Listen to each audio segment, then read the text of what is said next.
This video will present the French woman Simone de Beauvoir. The first part will consider her role in French society as a young woman and brilliant student. The second part will show how Simone de Beauvoir fits in the existentialist movement, since she is more often viewed as a feminist. We will take a closer look at her books Ethics of Ambiguity and the world-famous Second Sex. Finally, we will examine how Simone de Beauvoir and Pema Chodron, a woman teacher of Buddhism, have similar ways of thinking.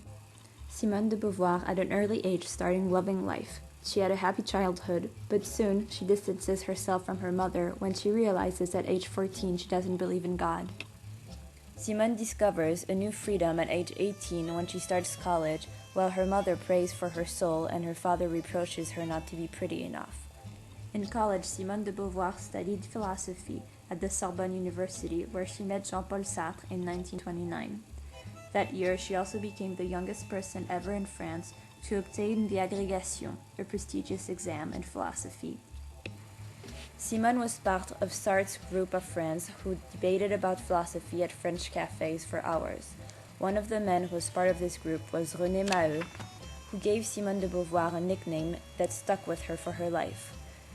He named her the beaver because she was as constructive and diligent as the animal, and also because her last name, Beauvoir, sounded like the English word beaver. Simone de Beauvoir had an exceptional relationship with Sartre. She soon realizes that with him, I will always be able to share everything. Their love story lasts 35 years until death parts them. Simone always refused to marry Sartre because she did not want to fall in the social consensus. Their story was unlike others, a mix between unconditional friendship and passionate love. They shared conversations for half of a decade, which enriched their ideas, created new concepts, and formed books.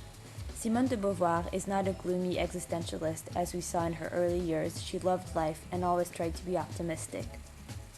She started questioning existence at age 18 after a relative dies. She said she found two truths that we cannot choose from but have to face at the same time: the happiness of existing and the horror of finishing. Nevertheless, Simone strongly dislikes death and the idea that life has no sense. Her questioning focuses on how to be when you are immortal. Different philosophical leaders such as Marx, Rousseau, Freud influenced Simone de Beauvoir, but she mainly associated herself with the existentialist philosophy. Existentialism can be viewed more as an attitude towards life. Existentialism gives the individual the responsibility of choosing a set of values through his or her own actions. Beauvoir's trademark is that she rejects God and rationalism in favor of the individual's freedom. She also differentiates herself by seeing existence as ambiguous and not absurd.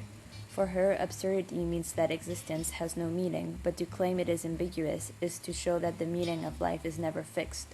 Usually, existentialism is viewed as a negative philosophy since existence is seen as absurd, but Beauvoir's views are optimistic. Beauvoir wrote the book Ethics of Ambiguity in 1947 because the author and existentialist Camus had asked her to compose an essay on action. Her existential ethics is that we must reject all moral absolutes, such as universal ones: it is wrong to steal. Moreover, standards of perfection, like being innocent and divine commands, should be dismissed. She believes that taking moral standards from God is to restrain freedom. She believes that the person who seeks to justify his life must want freedom itself absolutely and above everything else. Freedom is the absolute moral value. Simone de Beauvoir takes a step away from the individualistic perspective shared by Nietzsche and moves beyond Sartre's being and nothingness. Beauvoir's version of existential ethics requires the recognition of the freedom of others. She believes that I concern others and they concern me. For Simone de Beauvoir, freedom consists of opening up to the world. Anything that is forbidden is oppression. The Second Sex is mainly known for its feminist standpoint. Nevertheless, it is also linked to Simone de Beauvoir's existentialist philosophy. The Second Sex explores the theory of two sorts of existence: immanence and transcendence. Immanence is described as an existence that is passive, submitted to biological fate, and restricted to uncreative and repetitive chores. Transcendence is the contrary of immanence. It refers to an existence filled with activity and freedom from biological fate and a capacity to transform the world. Therefore, women's liberation is not the transcendence of the feminine, it is a transcendence of the immanence, so that they become free of the redundancy of their functions. Another existentialist theme in the second sex is the subject and other. Male human beings are associated with the subject in contrast to the other that represents female human beings. This categorization is the result of society's logical view, but this view will hopefully change in the future. Beauvoir follows Hegel's view by saying that the subject defines himself by putting himself in opposition to the object. He establishes himself as the essential, while the other is an essential. Beauvoir completes this thought by saying the other is the submissive, the subordinate, and the dependent. For Simone de Beauvoir, the other is immanent, existing within itself, and therefore limits liberty. Historically, the female has been bound to reproduce but not to create, to repeat but not to invent, to suffer and not to subdue.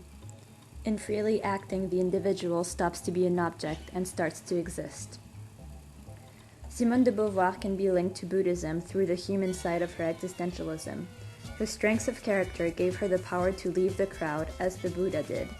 Because Simone was not the victim of the hardships of life and was born on the right side, she was able to focus on intellectual problems rather than practical ones.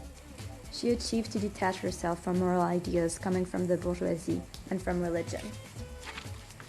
The Buddha was born and brought up in a palace, never encountering poverty, illness, or death. Once he got out of his golden prison, he decided to leave his family to attain a higher truth. Beauvoir did the same by leaving the comfort of her bourgeois life and her parents' values to find her own truth. As Buddha spent times with the ascetics, Beauvoir befriended the Existentialists. After exploring their thought, Beauvoir was able to leave this crowd by formulating her own ideas on existentialism. As Buddha gave a speech to the Kalama people, asking them not to follow ancient scriptures, Beauvoir in the second sex urges women not to follow societal norms or the Bible. As Buddha advises people to achieve truth through their own experiences, Beauvoir said in the second sex, "It is not nature that defines women, it is she who defines herself by dealing with nature on her own account in her emotional life." However, Simone de Beauvoir was never able to attain the ultimate truth, as Buddha did. She never dissociated herself from Sartre and suffered from this attachment. Even today, they remain together, buried in the Père Lachaise cemetery. Another comparison between a Buddhist figure and Simone de Beauvoir can be drawn. Pema Chodron, a woman Buddhist nun who is interested in establishing Tibetan Buddhism in the West, has similar ways of thinking as Beauvoir. The main difference between the two women's teachings is that Chodron focuses on meditation as a means to live a better life, while Beauvoir focuses on action and how women can change by taking steps towards truth. Even if they go in opposite ways about how to attain truth, they do share common values. In her book, The Wisdom of No Escape, Chodron emphasizes how joy is key to attain truth. She encourages her students to develop a passion for life and connect with joyfulness. These words could have been Beauvoir's, who said when she was young, "I loved life with passion, and I imagined my life as a happy adventure." Beauvoir was the only existentialist who was passionate about life and had a positive attitude about going through difficulties. The same way of approaching life is seen through Chodron's books, which always emphasize a positive attitude rather than a pessimistic one. In another chapter, Chodron explains the notion of Maitri, loving kindness. She recommends applying this concept to oneself but also to others. Beauvoir shares this concept since she is the only existentialist concerned by others and who is not an individualistic person. She said, "If freedom is the fundamental moral value, it has to be respected and promoted both in oneself and in others." Chodron and Beauvoir insist on how important you as an individual are. The ground of Maitri is ourselves, but also how it is key to consider others. In this way, Beauvoir understands the concept of interconnection